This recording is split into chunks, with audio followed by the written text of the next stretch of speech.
गुरुर्ब्रह्मा गुरुर्विष्णु गुरुर्देवो महेश्वरः गुरु साक्षात् परं ब्रह्म तस्मै श्री गुरुवे नमः। वर्णनम संगानाम रसानां छंदसामपि मंगलानां च कर्तारो वंदे वाणी विनायको। या कुंदेन्दु तुषारहार धवला या शुभ्रवस्ताविता या वीणावरदंड मंडित करा या श्वेत पद्मासना या ब्रह्माच्युत शंकरा प्रवृत्तिर्विदेव सदा वंदिता सा मां पाहि सरस्वती भगवती निशेष जाड्यापहा। मनोजवं मारुततुल्यवेगं जितेन्द्रियं बुद्धिमतां वरिष्ठं वातात्मजं वानरयूथमुख्यं श्रीरामदूतं शरणं प्रपद्ये। ओम सर्वमंगलमांगल्ये शिवे सर्वार्थसाधिके शरणे त्र्यंबके गौरी नारायणी नमोस्तुते। ओम राम रामेति रामेति रमे रामे मनोरमे सहस्रनाम तातुल्यं राम नाम वरानने। वसुदेव सुतं देवं कंसचारूणमर्दनं देवकी परमानंदं कृष्णं वंदे जगद्गुरुं। हे राधे विस्मानुभूपतने गंधर्विके राधिके हे कृष्णानन पंकज भ्रमर के कृष्ण प्रिय माधवी। हे वृंदावन नागरी गुणनिधे दामोदर प्रेयसी हे श्री ललितादिके प्रिय सखी प्राणादिके पाहि मां शरणागतं पाहि मां शरणागतं पाहि मां शरणागतं। ओम क्लीं कृष्णाय गोविंदाय गोपी जन वल्लभाय स्वाहा। ओम श्री कृष्णाय वयं नमः। ओम श्री कृष्णा शरणं मम। ओम राधा कृष्णाभ्याम नमः। सर्वप्रथम प्रातः स्मरणीय परम पूजनीय हमारे दीक्षा गुरु ब्रह्मलीन परमहंस अत्रि मुनि महाराज जी के चरणों में कोटि कोटि नमन है। बोलो सनातन धर्म की जय, बोलो भक्त और भगवान की जय। विगत कई दिनों से मैं श्रीमद् भागवत कथा का एकाएक 10 स्कंद जो कि ज्ञान योग अर्थात ज्ञान सिंधु नामक स्कंद के रूप में जाना जाता है, उस स्कंद को सुनाने का प्रयास आपको कर रहा हूं मैं। तो मैंने कल की कथा में आपको बताया था कि विदेहराज निमि ने प्रश्न किया है 9 योगीश्वरों से और 9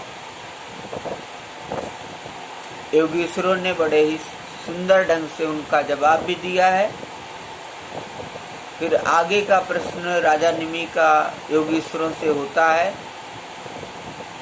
राजा निमि योगीश्वरों से पूछते हैं, योगीश्वरों अब आप लोग हमें कर्मयोग का उपदेश दीजिए जिसके द्वारा शुद्ध होकर मनुष्य शीघ्रातिशीघ्र परम नैष्कर्म अर्थात कर्तृत्व कर्म और कर्म फल की निवृत्ति करने वाला ज्ञान प्राप्त करता है। एक बार यही प्रश्न मैंने अपने पिता महाराज इक्ष्वाकु के सामने ब्रह्मा जी के मानसपुत्र सनकादि ऋषियों से पूछा था, परंतु उन्होंने सर्वज्ञ होने पर भी मेरे प्रश्न का उत्तर नहीं दिया। इसका क्या कारण था, कृपा करके मुझे बतलाइए। जब विदेहराज निमि का यह प्रश्न जो राजा निमि ने प्रश्न पूछा था, जब योगीश्वरों ने सुना तो 9 योगीश्वरों में से जो छठे योगीश्वर थे जिनका नाम आविर्होत्र था, उन्होंने कहा राजन कर्म अकर्म और विकर्म ये तीनों एकमात्र वेद के द्वारा जाने जाते हैं। इनकी व्यवस्था लौकिक रीति से नहीं होती। वेद अपौर रूप से हैं, ईश्वर रूप हैं, इसलिए उनके तात्पर्य का निश्चय करना बहुत कठिन है। इसी से बड़े बड़े विद्वान भी उनके अभिप्राय का निर्णय करने में भूल कर बैठते हैं। इसी से तुम्हारे बचपन की ओर देखकर तुम्हें अनाधिकारी समझकर सनकादि ऋषियों ने तुम्हारे प्रश्न का उत्तर नहीं दिया था। कितना सुंदर आविर्होत्र योगीश्वर जी ने कहा कि कर्मा कर्म विकर्मेति वेदवादो न लौकिकाः वेदस्य चेश्वरात्म त्वात् तत्र मुह्यन्ति सूर्य।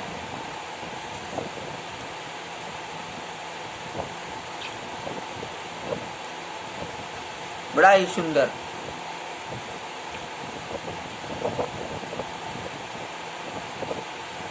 आविर्होत्र योगीश्वर जी ने कहा कि वेद आप पौरुषेय हैं, ईश्वर रूप हैं, इसलिए उनके तात्पर्य का निश्चय करना बहुत कठिन है। इसी से बड़े बड़े विद्वान भी उनके अभिप्राय का निर्णय करने में भूल कर बैठते हैं। इसी से तुम्हारे बचपन की ओर देखकर तुम्हें अनधिकारी समझकर सनकादि ऋषियों ने तुम्हारे प्रश्न का उत्तर नहीं दिया। अब यहाँ पे सनकादि ऋषि आ रहे हैं। तो सनक, सनंदन, सनातन, सनत कुमार ये ब्रह्मा जी के 4 मानस पुत्र हैं, जिन्हें सनकादि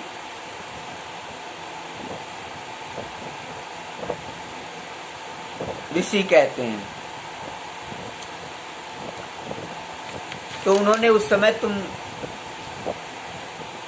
तुम्हारी अवस्था बचपन की थी, इसीलिए तुम्हें उस प्रश्न का जवाब सनकादिक ऋषियों ने नहीं दिया, सनकादि ऋषियों ने नहीं दिया, सनक, सनंदन, सनत कुमार ने नहीं दिया। आगे विदेहराज निमि से आविर्होत्र योगीश्वर जी कहते हैं, यह वेद परोक्षवादात्मक है। यह कर्मों की निवृत्ति के लिए कर्म का विधान करता है। जैसे बालक को मिठाई आदि का लालच देकर औषध खिलाते हैं, वैसे ही यह अनभिज्ञों को स्वर्ग आदि का प्रलोभन देकर शेष कर्म में प्रवृत्त करता है। बड़ा सुंदर श्लोक है। परोक्षवादो वेदोहम बालानामुन शासनम कर्म मोक्षाय कर्माणि विद्यते है गदम यथा। वही बात कही कि यह वेद परोक्षवादात्मक है, या कर्मों की निवृत्ति के लिए कर्म का विधान करता है। जैसे बालक की मिठाई आदि का लालच देकर औषध खिलाते हैं, वैसे ही यह अनभिज्ञों को स्वर्ग आदि का प्रलोभन देकर श्रेष्ठ कर्म में प्रवृत्त करता है।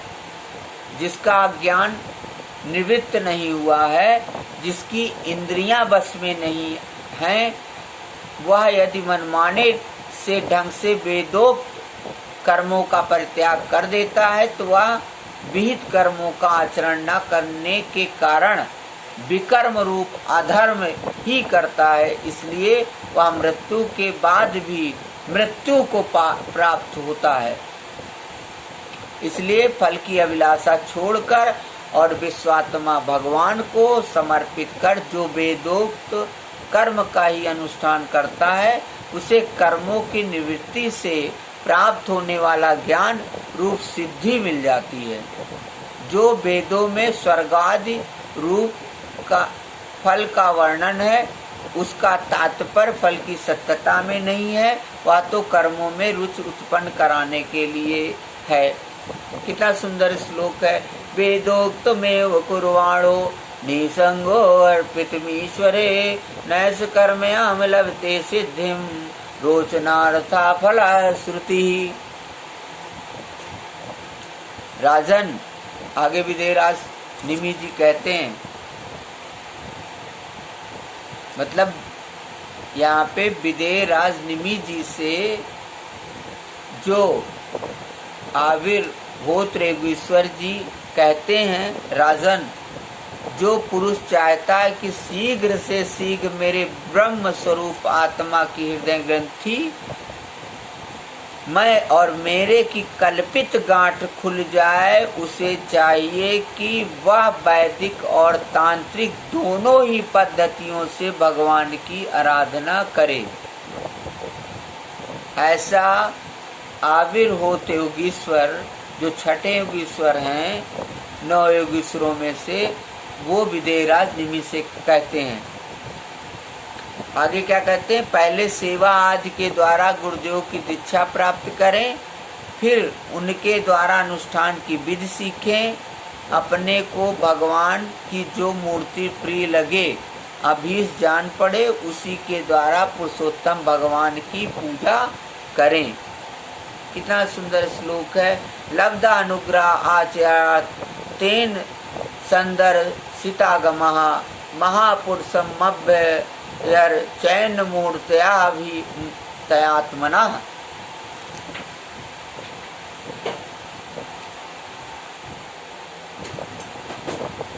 पहले सेवा आदि के द्वारा गुरुदेव की दीक्षा प्राप्त करें, फिर उनके द्वारा अनुष्ठान की विधि सीखें। अपने को भगवान की जो मूर्ति प्रिय लगे, अभीष्ट जान पड़े, उसी के द्वारा पुरुषोत्तम भगवान की पूजा करें।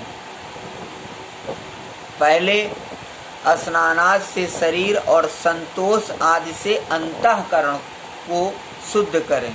कितनी सुंदर बात कही।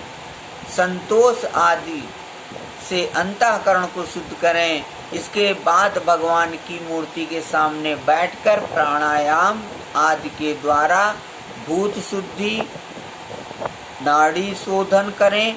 तत्पश्चात विधि पूर्वक मंत्र, देवता आदि के न्यास से अंग रक्षा करके भगवान की पूजा करें। शुचि सम्मुखमासीनः प्राण संयमनः दिभि पिंड विशोध संन्यास कृत रक्षोर्चयेद्धरम।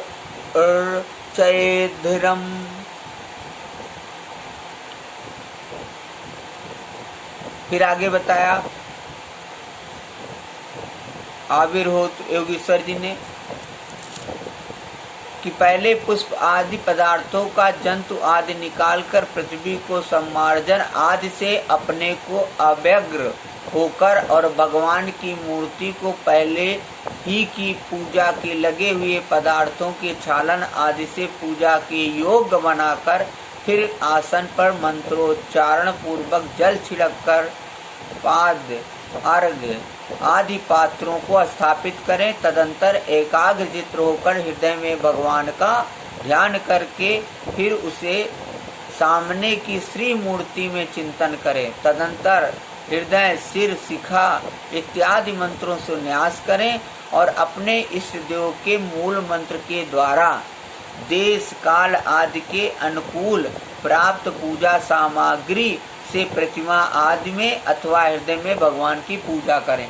देखिए क्या करें, मतलब कि देश काल जो भी अनुकूल पूजन सामग्री मिल जाए सरलता से, उसके लिए बोल रहे हैं यहाँ पे कि देश काल आदि के अनुकूल प्राप्त पूजा सामग्री।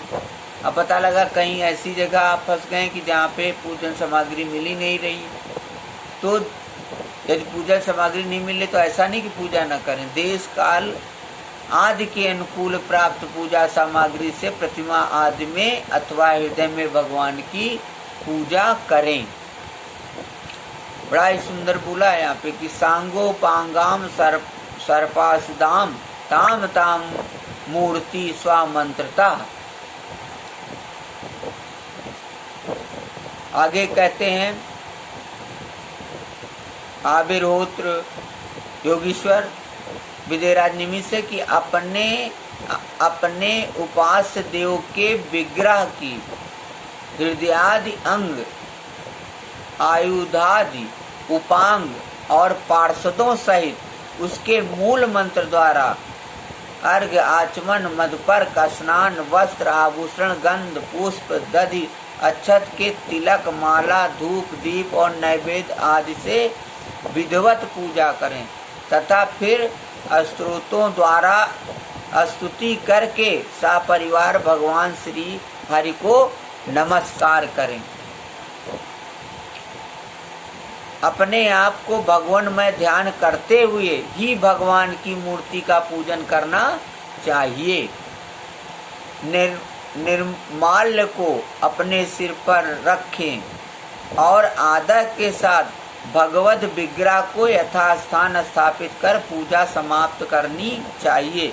इस प्रकार जो पुरुष अग्नि, सूर्य, जल, अतिथि और अपने हृदय में आत्म रूप श्री हरि की पूजा करता है वह शीघ्र ही मुक्त हो जाता है। ऐसा छठे योगीश्वर आविर्होत्र ने विदेहराज निमि जी से कहा। बोलो भक्त और भगवान की जय।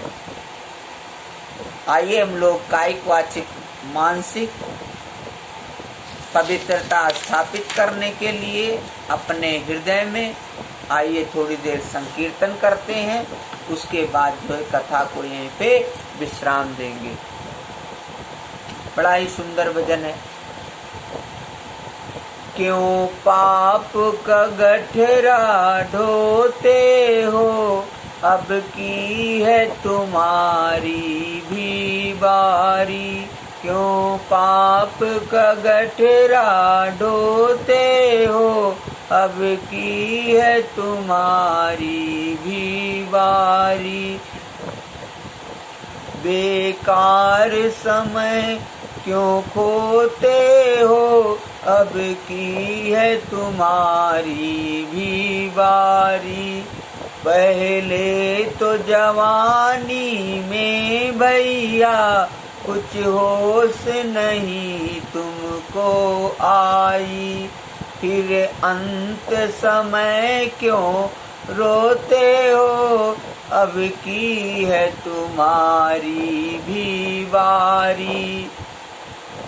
चलना है तुम्हें कुछ याद करो, चलना है तुम्हें कुछ याद करो, उस प्यारे से कुछ फरियाद करो।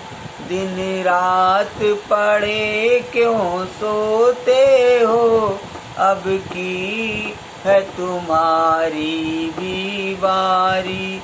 क्यों पाप का गठरा ढोते हो, अब की है तुम्हारी भी बारी। दिन रात पड़े क्यों सोते हो, अब की है तुम्हारी भी बारी। सच बात रही सो मैंने कही, अब और नहीं हम बोलेंगे। क्यों पाप का गठ